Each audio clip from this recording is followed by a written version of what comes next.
a robot that can help you remember where you put things? That's our Techstination. I'm Fred Fishkin. Joining us from the University of Waterloo in Canada and the Social and Intelligent Robotics Research Lab is Dr. Ali Ayub. Hi, Ali. Hi, thanks for having me.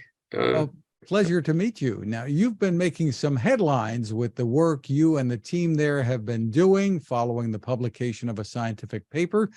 Give us the overview.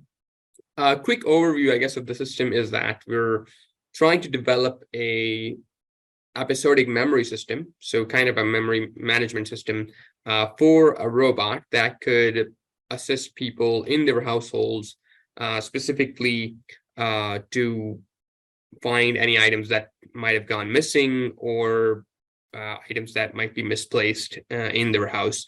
And our goal is to be first use it for assisting people that might have disabilities such as dementia, but I think the system could actually be eventually used for general use for anyone.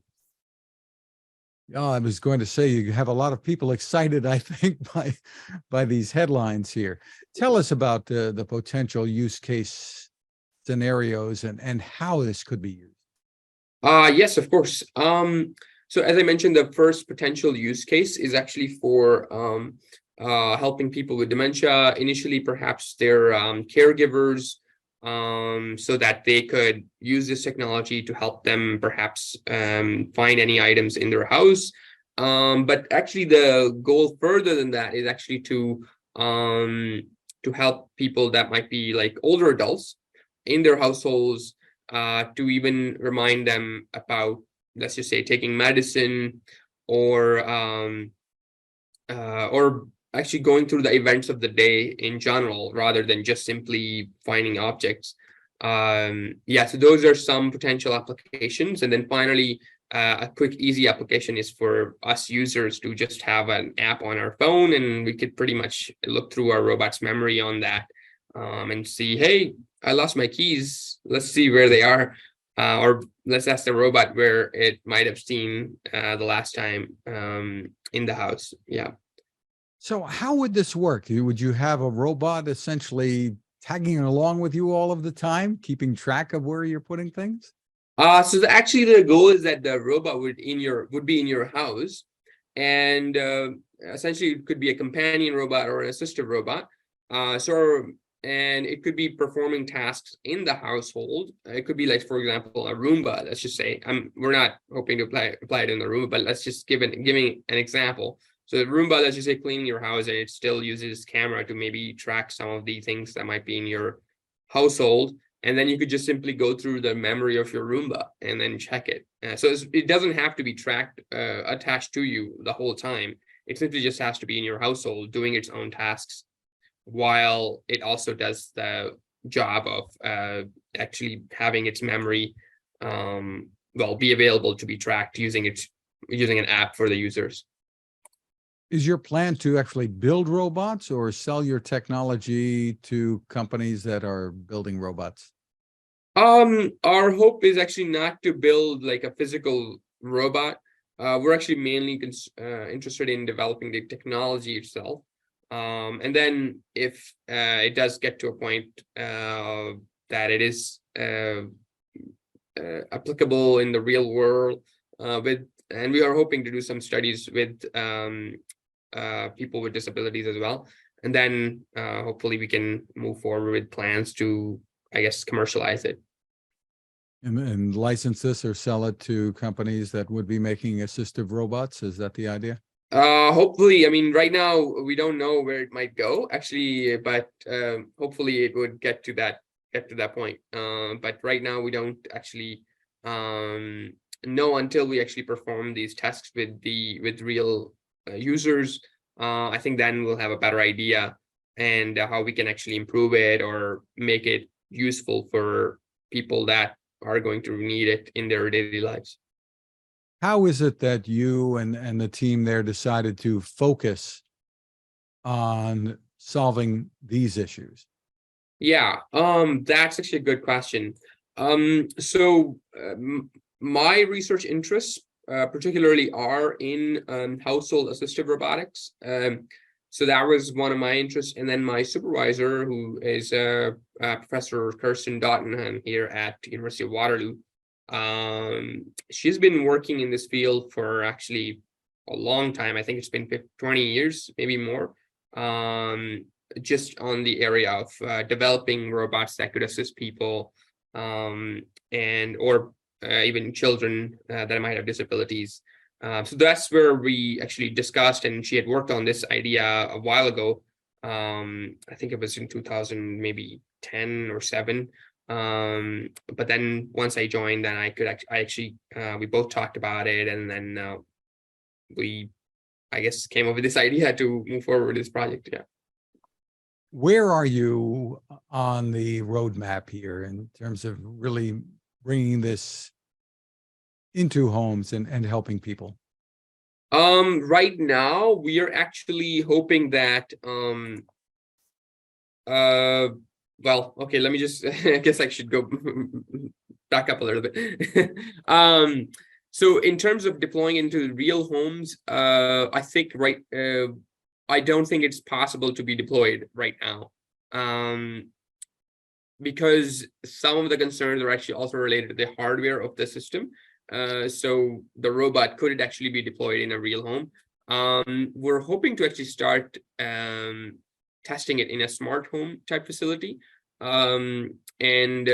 My supervisor, again, Kirsten Dottenham, she had that in her previous university in England, a smart home where there were multiple different robots and could be deployed. But for now, we're currently, I guess I would say, maybe in an initial stage to deploy it in, I guess, household type environments. Yeah, and then for smaller robots, because there are actually two different. So the picture that you might probably show, that is for a particular kind of robot that we're working with, but we do have smaller robots that actually could work out and could be deployed in real homes right now, although with some extra work needed from our side still. Yeah. So technically, what is the robot doing? What is your contribution to this? What does your software do? Sure, yeah. So the main contribution of our software right now is that it is able to technically it is able to, I guess, detect objects in a household type or wherever actually in the environment for the robot. And after detecting them, it could even track them. So essentially, if the objects move around, the robot could still actually track them, that this is the same object that is moving around in the environment. And then based on that, using that detection and tracking of objects, the robot can store the situations when a new object appears in a particular environment or when it leaves a particular area in its memory. So essentially a video or an image of that scenario. And then users could search through that memory using simply like searching for a particular object that they might be interested in. So for example, a cell phone, and then the robot could actually provide the user with information, for example, that the cell phone was seen in this particular area on this day and at this time. And you can also watch the video associated with it. That is for the cell phone. And one interesting aspect that we added into our system is that it's a personalized system, which means that users, the robot doesn't have to track everything in the house.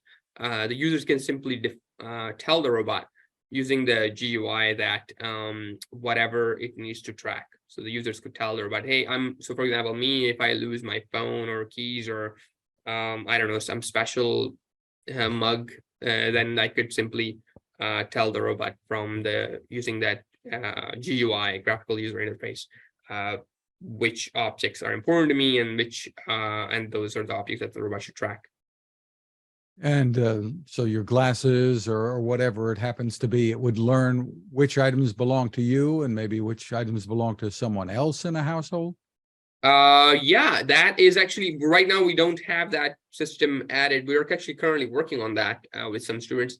But yes, that is another aspect of the system, which is actually pretty easily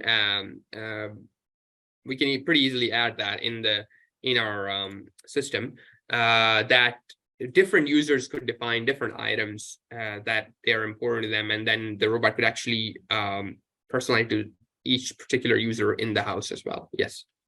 So this is technology, the code that you've been working on, and since you made some headlines with this recently, have you heard from companies that are expressing interest in working with you? I haven't actually had any companies reach out to me. I have had different media calls. So I've actually done some interviews in other channels as well. But no, I haven't heard anything from the companies yet. Maybe someday. Yeah. Well, it sounds very exciting there, and you've got a team of people working on this and Yeah. hoping to have trials going when? Later this year, next year? Well, I'm hoping that we could have a study, like a user study, either late this year or maybe early to mid next year. So So- I think in the winter semester, I think that's the most likely scenario. Yeah. Sounds very exciting. Is there a Yeah. place that people can go to get more information? Yes, we have our research paper, which can provide you a lot more information and pretty much the whole lower level technical details of the system. So that's published, and easiest way to find it is actually you can go to my website, like my personal website, and then you can find all my research there actually, and the paper is one of them in on that website. It is sites.google.com/view/Ali Ayub. If you search for my name, you should be able to find it. And then yeah, on that website, I have paper as well as the video associated with that as well. So I have a small video that explains the system in like a 5-minute video. So that might also give more information if you don't want to read the paper. Yeah. Well, it sounds very exciting. Congratulations on the work you and the team there are doing, and there's going to be a lot of interest in it, I think, as you move forward. Yeah. Dr. Ali Ayub, thank you for spending time with us. Thanks a lot for inviting me, and yeah, I'm excited to work on this. But yeah, have a nice day. Thank you.